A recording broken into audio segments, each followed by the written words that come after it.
episode of Empress and the Studio, otherwise known as Empress's Studio, otherwise known as a walk in the life of reggae music, Jamaican music. We're going to go through the eras, we're going to go through the trials, the triumphs, the most exciting moments with one of our very own veterans, Bob Andy, living legend right now in 2009 in Jamaica. Bob Andy, it's a pleasure having you. How are you? I'm very well. And you? I'm blessed. Good. It's good to buck up on you in the studio. It is. I want to go back to the early days, Bob. You have a lot of history. I want to start off first. When you're born, about 40-something, 50-something? I'm 44. So you're a young man? Yes. 65 this year. 65? Bouncing baby boy. How do you feel at 65? You feel like you're young and you feel you still have more life and more music? Well, when I'm doing things, I play a little tennis and I swim and I run. I don't tell myself that I'm 65 and running. Just as I didn't tell myself I was 30 and running. So I just do what I do, wherever it takes me, takes me. Talking about the 60s, let's go back to that era of Jamaican music. Some of us weren't born. Some young people today have no idea what was happening in the 60s. Let's start off with you growing up, 50s. What kind of music were you listening to? Then we're going to go into the 60s when you first started your career in the business. I grew up on music from Radio Fusion. Radio Fusion was just RJR stuff. Where it was a straight line from RJR to wherever your house was. A cable, kind of a, and it's one channel, of course. You just turn on your little box, nice little brown cabinet with a little mesh in the front. And I always marveled at the fact of how the man or the woman who was the presenter could hold in that little box. Because then I knew nothing about a microphone, wires, speakers. I'm just amazed that somebody's talking and telling you the time and the weather, and it sounds like an adult, but it's coming from this little box. And the music, how did the singers fit in the box? So I that marveled me for a long while.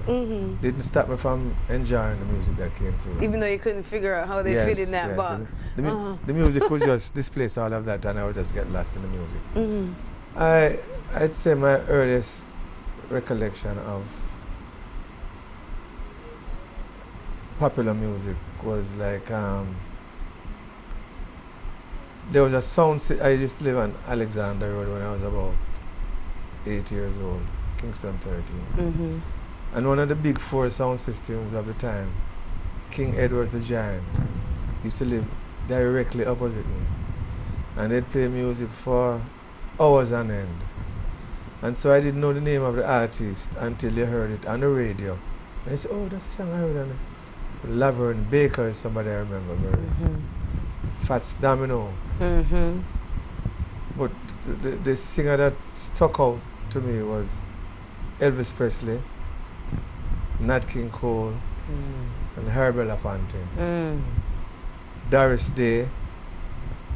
And right in that period there, like in mid-50s, there was Jamaica's first rising star, which was called Paragons Opportunity Knocks. Oh yeah? Tell us about that. Well, Opportunity Knocks is a program that used to run in the cinemas. Majestic was one of the cinemas.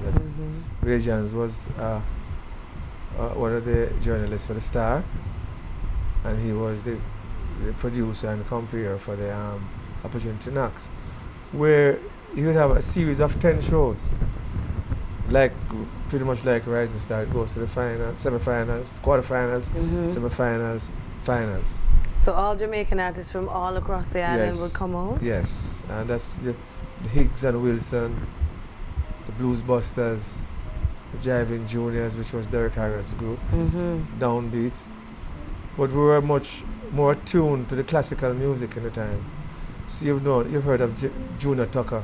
Yes, His relative Jimmy Tucker was the real big singer of the day. Of the day, I've heard that. And Hugh Francis, they used to sing these Italian songs, much more like Mario Lanza and so on. So they're operatic influence. Yes, and they had excellent voices. Yes.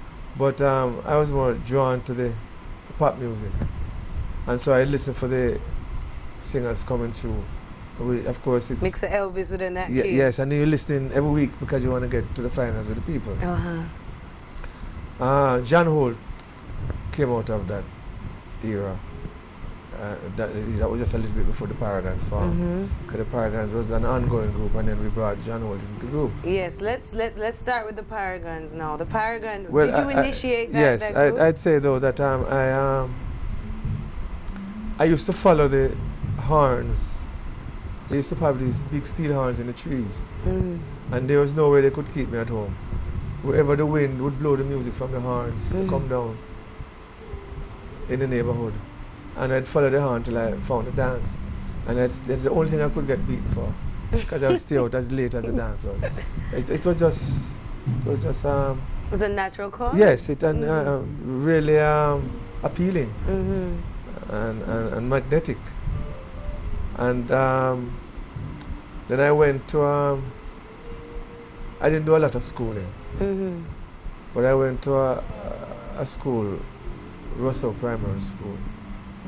Next door to Russell Primary School was Maxwell Park Children's Home. And I had friends from Maxwell Park Children's Home who used to come to Russell School. And at one point I just went to Maxwell Park Children's Home and didn't bother to go home. And stayed there? Yes. So what age were you? 12. So at 12 you gone to Maxwell Park I was seeking a way to leave home. Oh. Anyway. And that is where I met upon a piano. And that's a very long story. I wouldn't go into it now because we don't have time, but just to let you know that I passed through there. And you learned to play? Well, I taught myself, and it ended up that I couldn't stay there because I was not an orphan. You're a wannabe orphan. Yes, and so I had to go to the courts, and the courts decided if I was going to go back to my family, I was going to become a ward of the state. Oh. And I chose to become a ward of the state. Oh. And so they farmed me out, foster parents, to the matron of the children's home. Okay. And then she had a piano in her living room. And I started familiarizing myself. So I started doing compositions, or would-be compositions, by about 13, 14. And then her son used to go to the Kingston Parish Church. So I followed him to Parish Church. There I met Tyrone Evans. We started singing as a duo. And we were getting along fine as a duo. But at those times you had Blues Busters duo, Keith and Enid, Higgs and Wilson, Alton and Eddie, the Charmers. So he said to me, boy, those guys are so established and so good at what they do that. How are we gonna compete? So we started becoming a group. So we listened to the Drifters, who I think really influenced us. And the group was the Binders first. The group had various names until... Wait, how did you arrive at the name Paragons? There's this guy who later on went to become the leader of the Techniques, Junior Men's. My Girl is a Good Girl, Queen Majesty. He came and he sang with the Paragons. He used to go to school with Little Antonian Imperials in New York. But he was a kind of a rude kid, so his parents sent him back home to Jamaica. For discipline? Yes, joined the group and told us about a group that was formed in the States but was now defunct. In school. When we were 5, we thought of calling the Pentagons. When we came 4, we just said, the Paragons. And the Paragons were born. Yes. The first and early recordings. Now, were you the one that penned most of the songs? You were a songwriter? No. Or how did that? What happened is, we were a very disciplined group, so with the little piano I could play, I used to play the popular songs every day. Teach us, we'd learn the harmonies, and we would sing.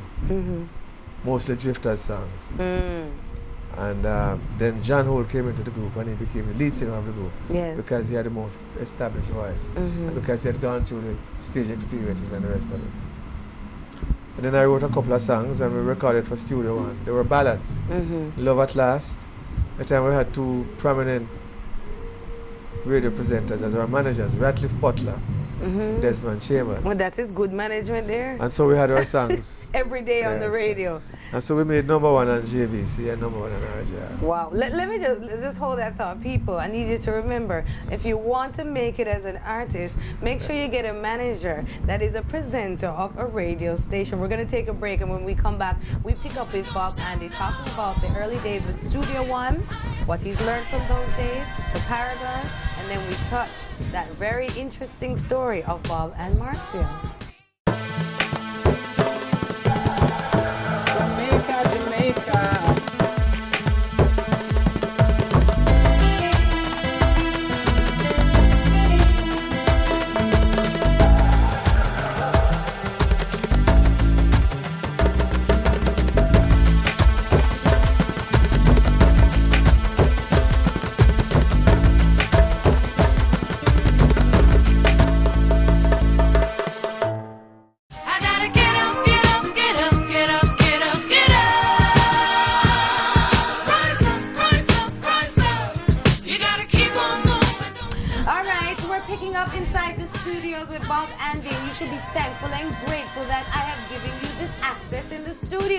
It was in the mid-60s. We talked about the Paragons and Love at Last. And hear this, people.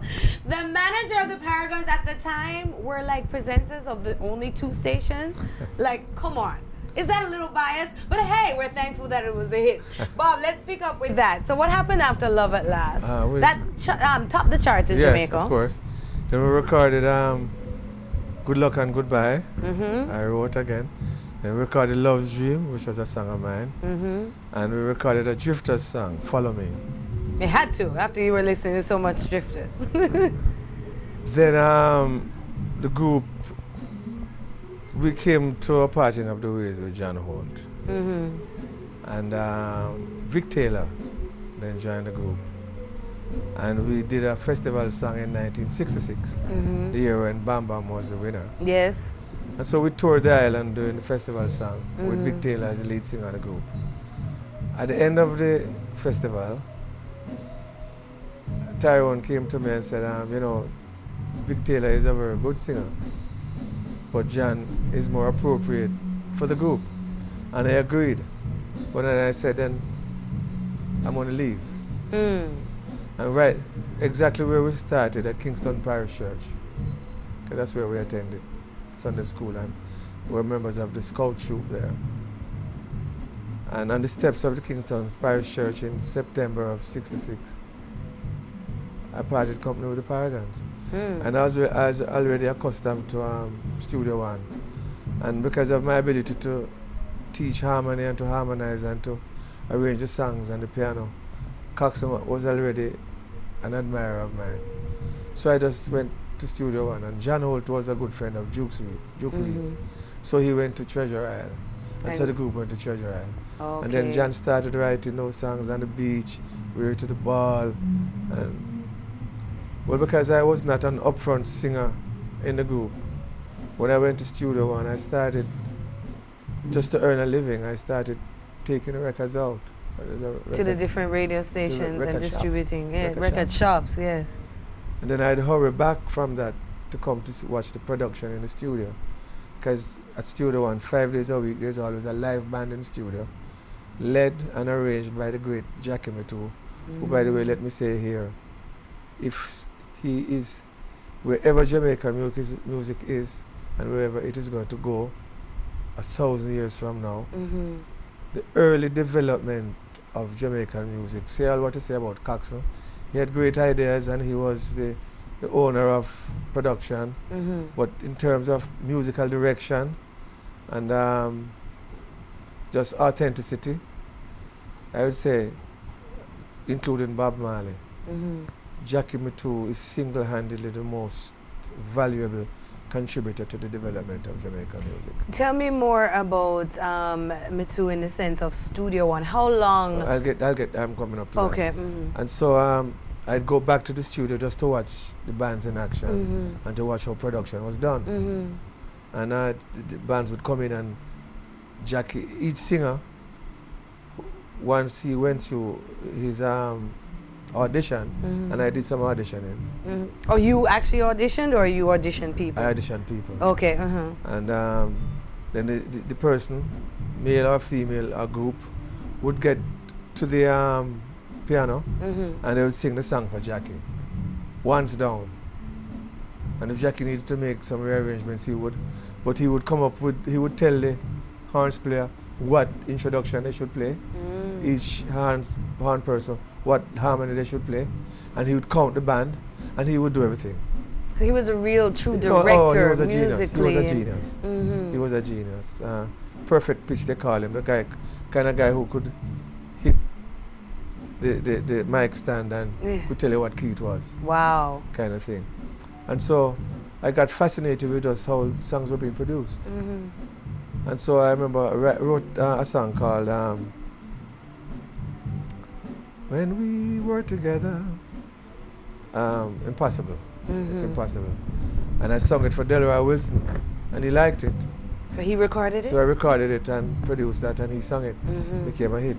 And I sung one for Ken Booth, I Don't Want to See You Cry, and he liked it. And then I met Marcia at Studio One. And we started doing harmonies on tracks that were already there.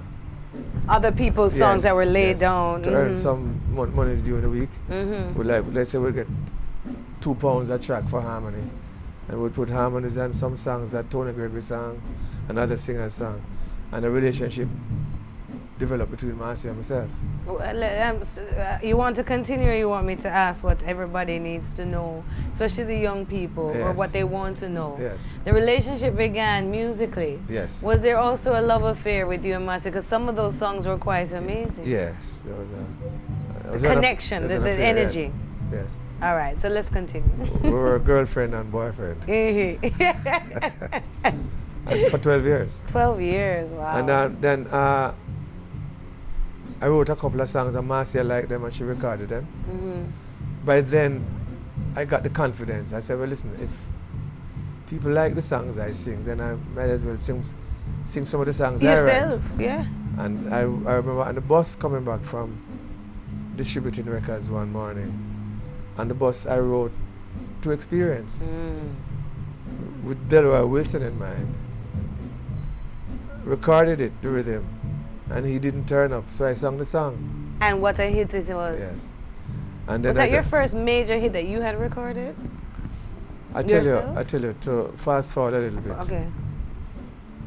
When you, an artist, in those days when an artist recorded for a record company, that a sound system was was in that stable.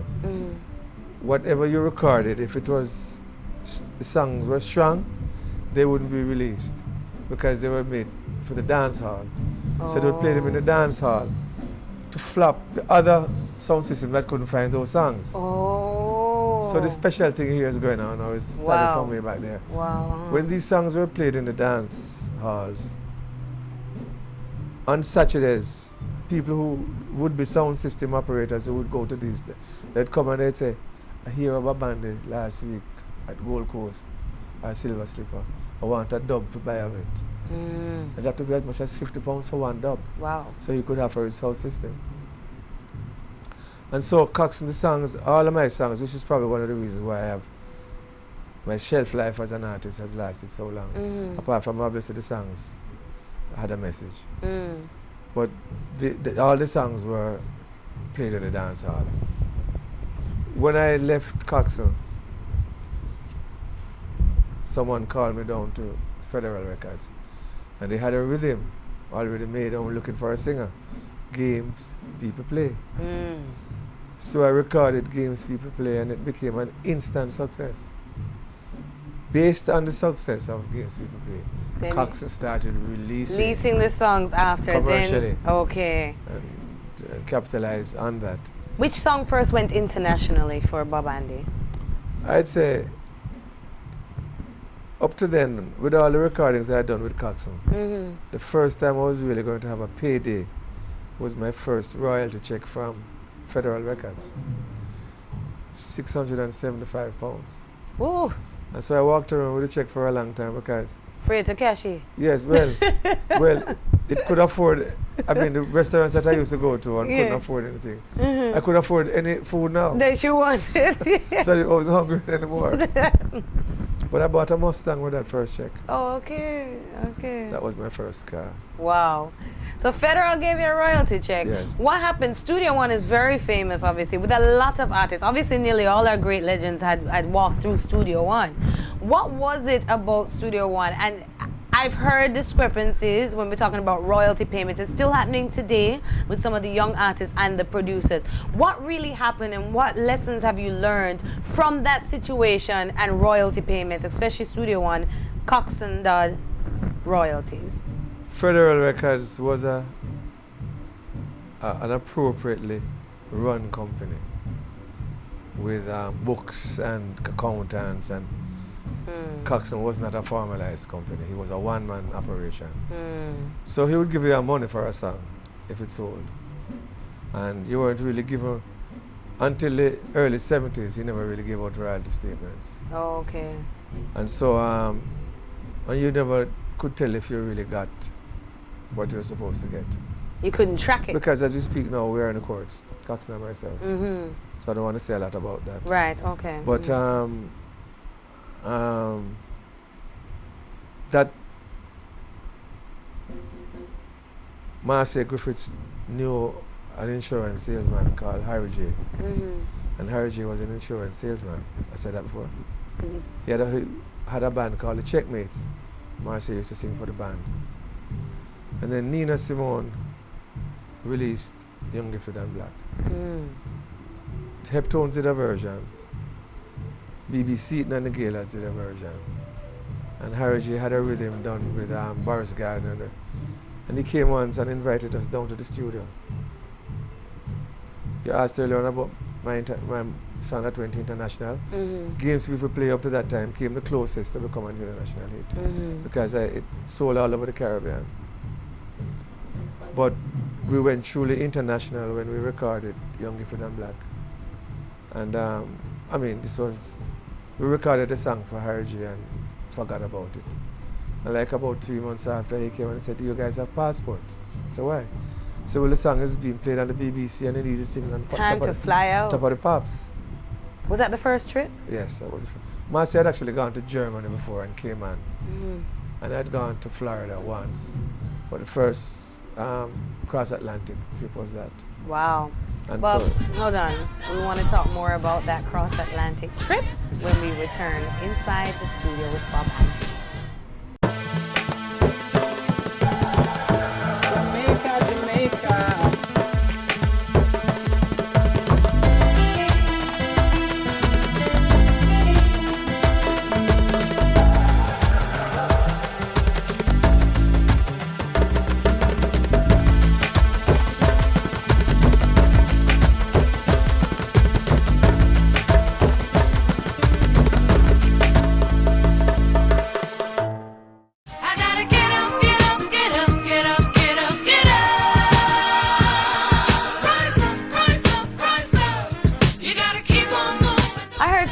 And said, boy, the Bob them can sing goodie, Bob Marley, and who else? Bob Andy, of course. Great songwriter, a great producer, great artiste, and one of our great veterans here in Jamaica. We're inside the studio where we just talk. We hear from the artist. You don't need to read it, even though you should read more and collect all of his records and albums, which we'll go through in a minute.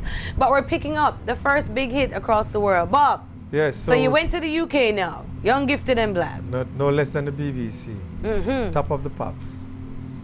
Where the record was just climbing and climbing. It went to number 3.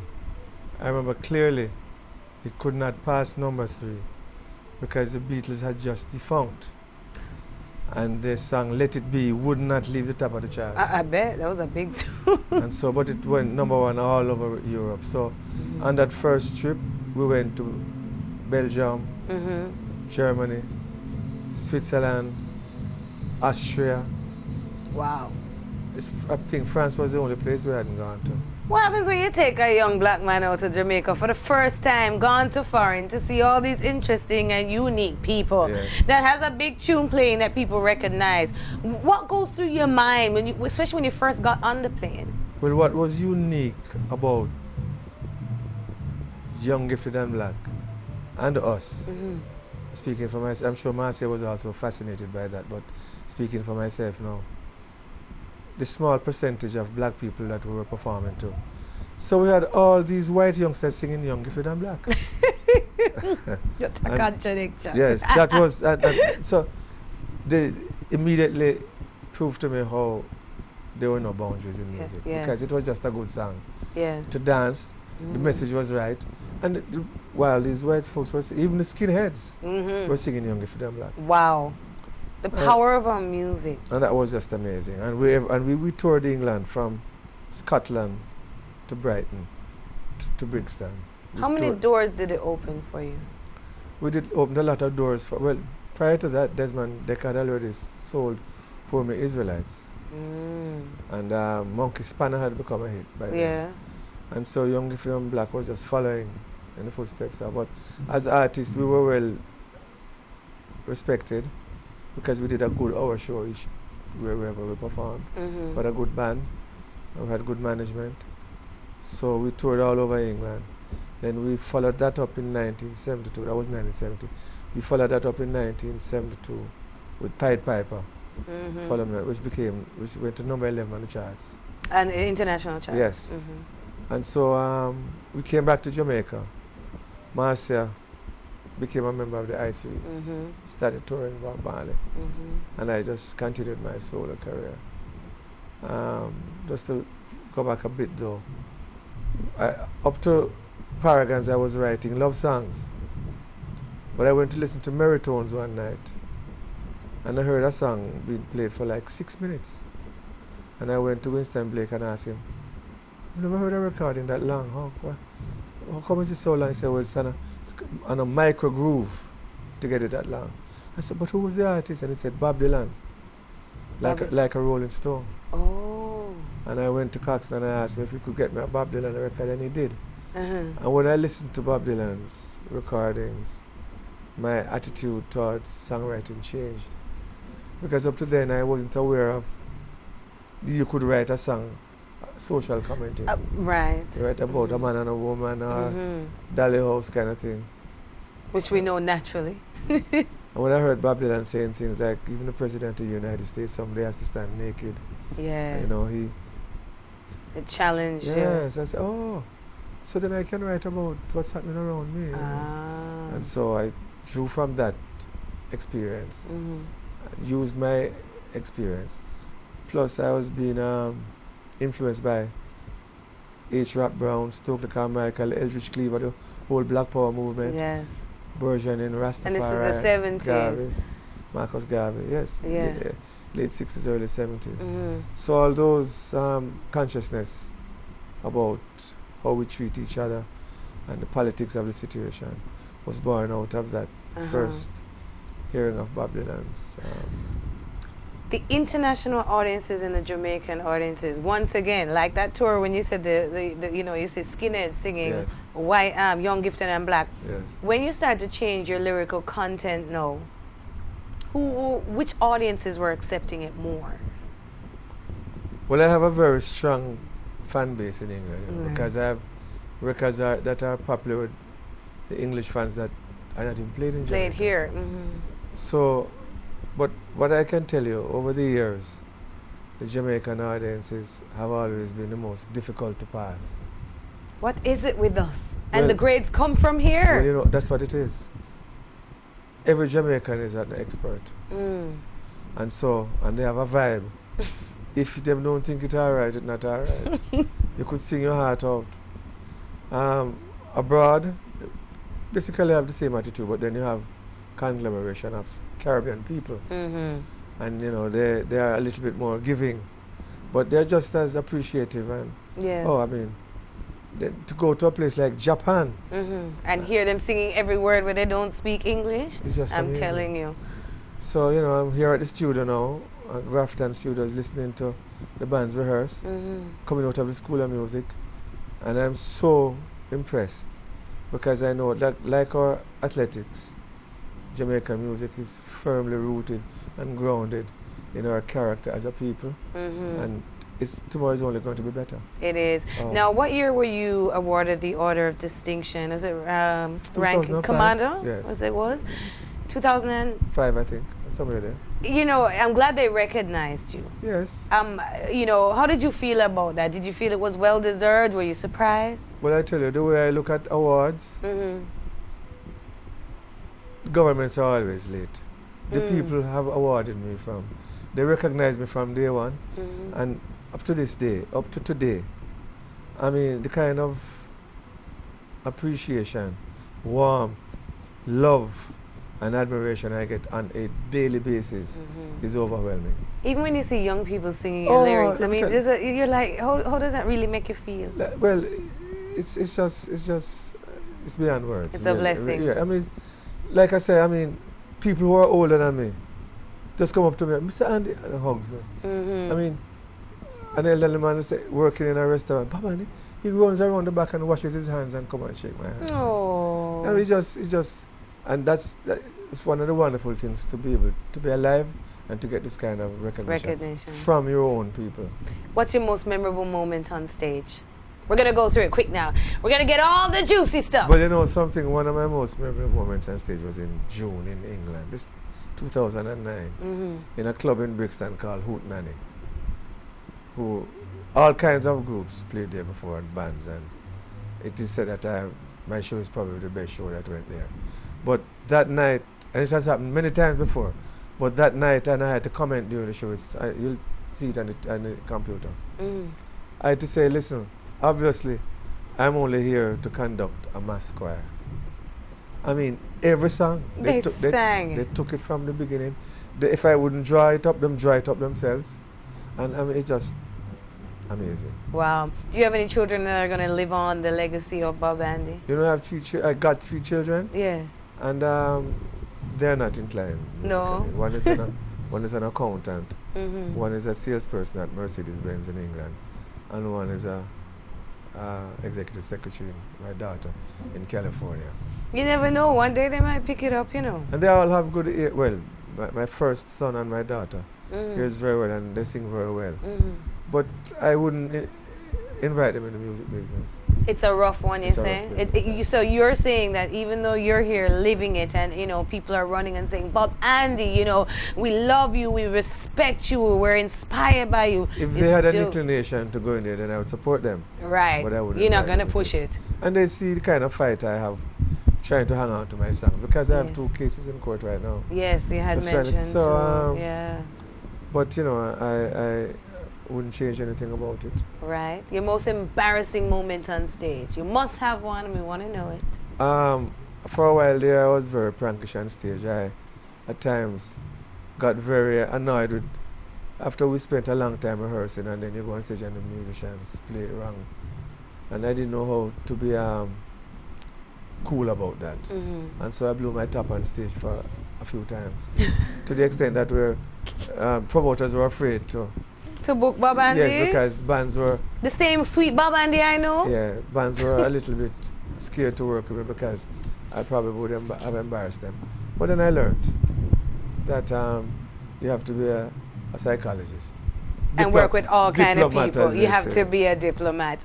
All right, you heard it, people. You have to be a diplomat in music, all right? But hey, we're all normal, right? And we all have our little ways about us.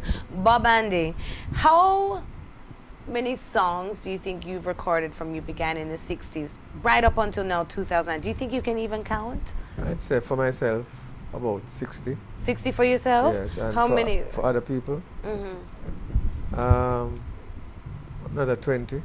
20. And I have songs that I've recorded that are not released. Released, right. The songs that have been not hits, so to speak. Right.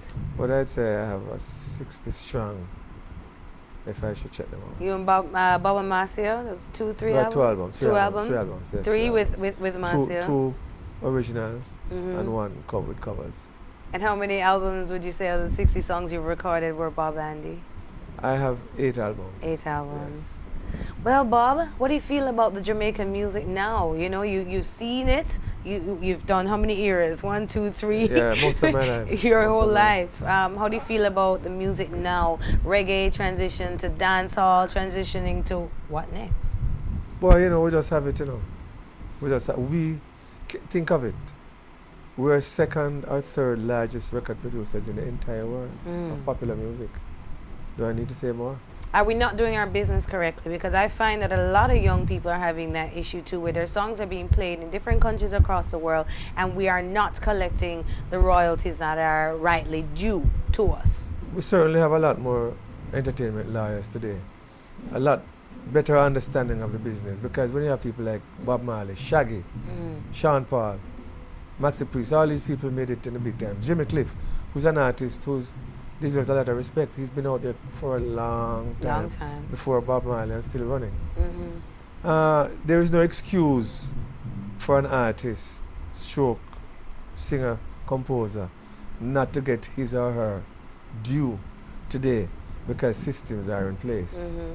And so if you still have unscrupulous managers and promoters, but if you stick out for what you want and you know what you're worth, sky's the limit. And I think we're doing much better now. I watched an interview with Larry King and U2, and Bonner said, when Larry King asked him about his returns, he said, "Oh, U2 can't complain.